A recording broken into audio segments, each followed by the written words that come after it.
सबसे पहले समझें कि ब्रीदिंग वॉल होती क्या है। ब्रीदिंग वॉल वो होती है जो अंदर की वातावरण को भी मेंटेन कर ले और बाहर से होने वाली वेदर चेंजेस को भी मैनेज कर ले। जैसे इसमें दिखाया गया कैसे अंदर की ह्यूमिडिटी और बाहर के बारिश को एक ब्रीदिंग वॉल मैनेज। मॉडर्न तरीके में तो ये सब आपको करना पड़ेगा। जैसे इस पिक्चर में दिखाया गया है कैसे दीवार बनानी है, बीच में कैसे आपने इंसुलेशन देनी है और बाकी सब काम करने पड़ेंगे अगर आपको एक ब्रीदिंग वॉल बनानी है। ये सब करने के लिए आपको खूब पैसा और टेक्निकल एक्सपर्ट चाहिए होंगे। एक मॉडर्न तरीका तो देख लिया आपने, पर एक पुराना तरीका था हमारा। हम पत्थर की दीवारें बनाते थे और चूना लगाते थे जो कि ब्रीथ करती थी। पहाड़ों में आपने इस तरह की ड्राई वॉल्स जरूर देखी होंगी जिसमें चढ़ाई में कुछ इस्तेमाल नहीं होता है। ये दीवारें ड्राई वॉल कहलाती हैं। ये हैं सांस लेने वाली पत्थर की दीवारें, पर इन दीवारों को बहुत सुरक्षित नहीं माना जाता है। इसलिए हम पत्थर की दीवारों की चिनाई भी करनी शुरू कर दी है, जैसे इसमें दिखाया गया है। प्रेफरेबली आप चूना इस्तेमाल करें, चूना नहीं है तो लाल मिट्टी इस्तेमाल करें, खाली दीवार को ना रहने दें। अब आगे ये समझते हैं कि इन दीवारों पे अगर इनको ब्रीदेबल रखना है तो हमें क्या करना होगा, क्या हम लगा सकते हैं जिससे कि दीवारें ये सांस भी लेती रहें और इसमें मजबूती भी आ जाए।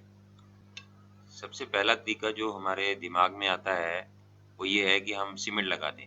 अब सीमेंट लगाने से होता क्या है, सीमेंट ब्रीथ नहीं करता है और उधर पत्थर जो है वो ब्रीथ करना चाहता है।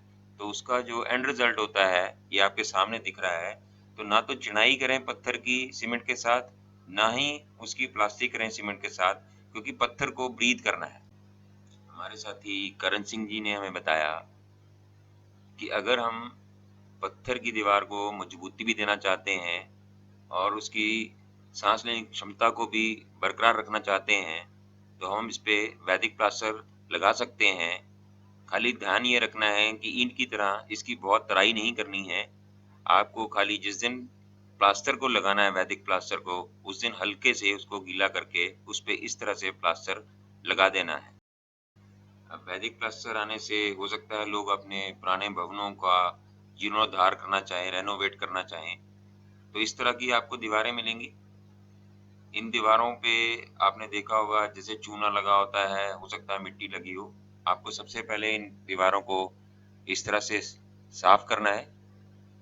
इसमें से जो भी इसके ऊपर लगा उसको उतारना है और आप चाहें तो उसके अंदर वैदिक प्लास्टर भर सकते हैं, नहीं तो मिट्टी भर सकते हैं। ये कुछ इस तरह से आप इसको कर सकते हैं। ये करने के लिए आपको थोड़ी पेशेंस चाहिए होगी और साथ में आप इसको ऐसे सफाई करके उसको ड्राई कर सकते हैं। पंखा नहीं भी हो तो चलेगा। ऐसे ही आपको बाहर से भी कुछ इस तरह के घर खास करके पहाड़ों में देखने को मिल जाएंगे। इनको भी आपने इसी तरह से रिस्टोर करना है जैसे इसमें दिखाया जा रहा है।